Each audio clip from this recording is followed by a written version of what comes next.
Iran hanged 2 men on Saturday for allegedly killing a member of the security forces during national protests that stemmed from the death of 22-year-old Mahsa Amini in September. Video that aired on Iranian state television Saturday showed 2 defendants identified as Mohammad Mehdi Karami and Syed Mohammad Hosseini, testifying in court on an unspecified date in December 2022. Both were convicted of killing Ruhollah Ajamian, a member of the besieged paramilitary force militia. 3 others have been sentenced to death in the same case, while 11 received prison sentences. Amnesty International said that the court that convicted Karami relied on forced confessions. And Hosseini's lawyer said in a tweet in December that Hosseini had been severely tortured. Iran denies that confessions are extracted under torture. The executions of Karami and Hosseini brings to 4 the number of protesters officially known to have been executed in the aftermath of the unrest. Amnesty has said Iranian authorities are seeking the death penalty for at least 26 others. The news of the executions brought condemnation from the European Union, the US, and others, with British Foreign Minister James Cleverly calling on Iran to, quote, immediately end the violence against its own people. Amid a wave of COVID-19 infections across the country, China on Saturday marked the first day of Chunyun, the 40-day period of Lunar New Year travel, the first since 2020 without domestic travel restrictions. More than 2 billion passengers are expected to take trips over the next 40 days, according to China's Ministry of Transportation. The Lunar New Year holiday officially runs from January 21st. There are widespread concerns that the great migration of workers in cities to their hometowns will cause a surge in infections in smaller towns and rural areas that are less equipped to handle the sick. This Beijing resident said he's concerned, but will make the trip anyway. I haven't gotten COVID-19 yet, so if the relatives are not positive, I'm afraid of carrying the virus back with me and infecting them. That would affect their health. But they have recovered from COVID-19 for a while now, so I am planning to visit them and spend the Lunar New Year with them. My grandparents have also told me many times that they miss me a lot. Over the last month, China has seen the dramatic dismantling of its zero-COVID regime following historic protests. While investors are hoping the reopening will reinvigorate China's $17 trillion economy, the abrupt changes have exposed many of China's 1.4 billion people to the virus for the first time. Chinese officials and state media have defended the handling of the outbreak and downplayed the severity of the surge. Authorities say they are boosting grassroots medical services, opening more rural fever clinics, and instituting plans for high-risk patients. China reported 3 new COVID deaths on Friday, but international health experts believe Beijing's narrow definition of COVID deaths does not reflect a true toll, and some predict more than 1 million could die this year. Honorable Kevin McCarthy of the state of California, having received a majority of the votes cast, is duly elected Speaker of the House of Representatives. Republican Kevin McCarthy's election as Speaker of the U.S. House of Representatives early on Saturday on the 15th ballot brought an end to the deepest congressional dysfunction in over 160 years. Electing a Speaker has for almost a century seemed a routine exercise for the party controlling the chamber, but the infighting has led to more rounds of voting than in any Congress since before the U.S. Civil War.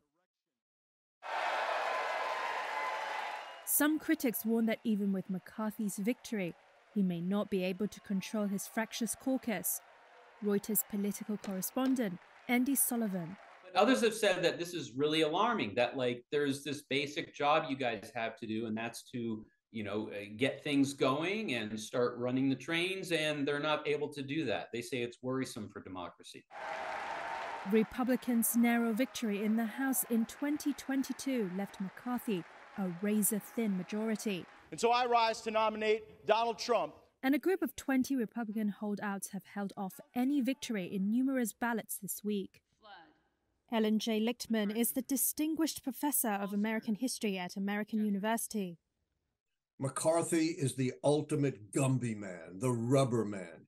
He has no secure principles, The only thing he cares about is attaining the speakership, attaining power.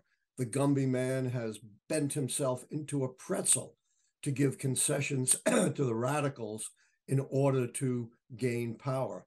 And this is, frankly, one reason why the radicals don't want him. They want someone with more of a backbone, more of a fortitude, someone willing, no matter what the consequences, to follow their radical agenda. They don't think McCarthy is the man, although they've sure gotten a lot out of him. Concessions that McCarthy made in hopes of securing the House speakership are raising fears that the empowered hardliners will push further in ways that could prove consequential to the country. There's one or two things they're going to have to get done that's going to be really problematic over the course of 2023. One is funding the government. They've got to pass these basic spending bills that can keep the Defense Department, the Justice Department, et cetera, running. This could be difficult. And then the real biggie is raising the federal debt ceiling. Congress is going to have to extend the government's borrowing authority sometime, maybe this summer.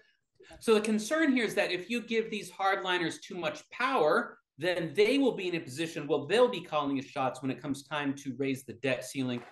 All right, the ayes have it.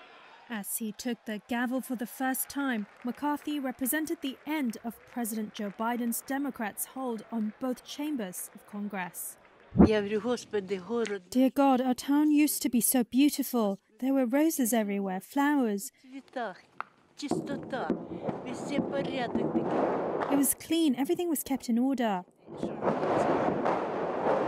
Shell fire echoed on Saturday around the near-deserted streets of the Ukrainian town of Bakhmut, the current focus of the most intense fighting in Russia's invasion of Ukraine.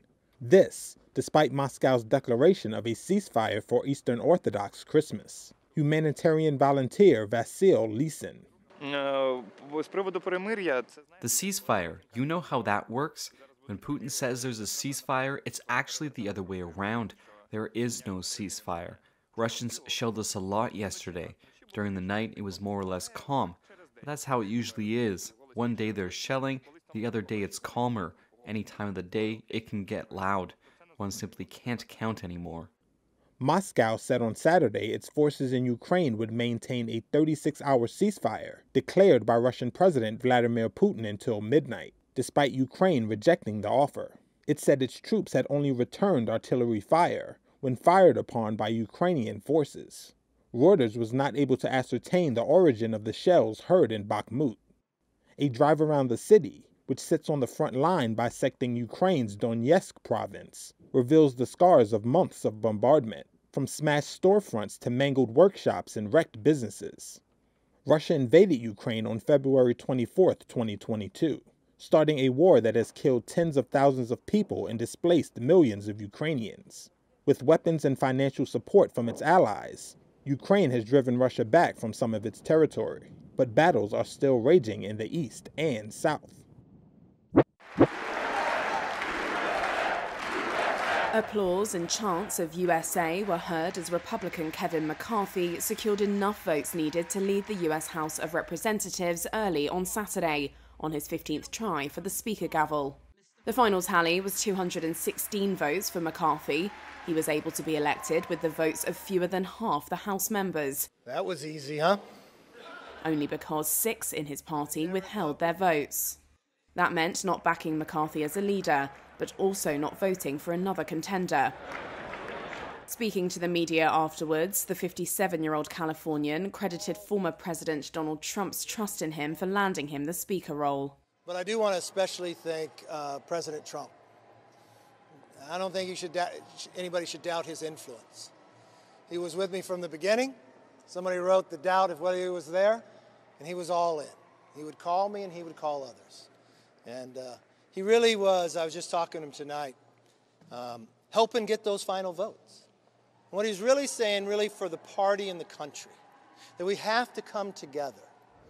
McCarthy suffered one final humiliation when Representative Matt Gaetz withheld his vote on the 14th ballot as midnight approached, prompting a scuffle in which fellow Republican Mike Rogers had to be physically pulled away.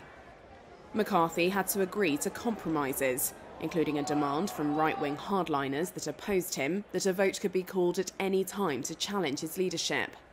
We will work every day to make you proud. In his inaugural speech, he listed out a wide range of priorities, from cutting spending to immigration to fighting culture war battles. House Democratic leader Hakeem Jeffries, in his speech, raised questions about McCarthy's ability to govern his caucus, given his bungled speakership bid.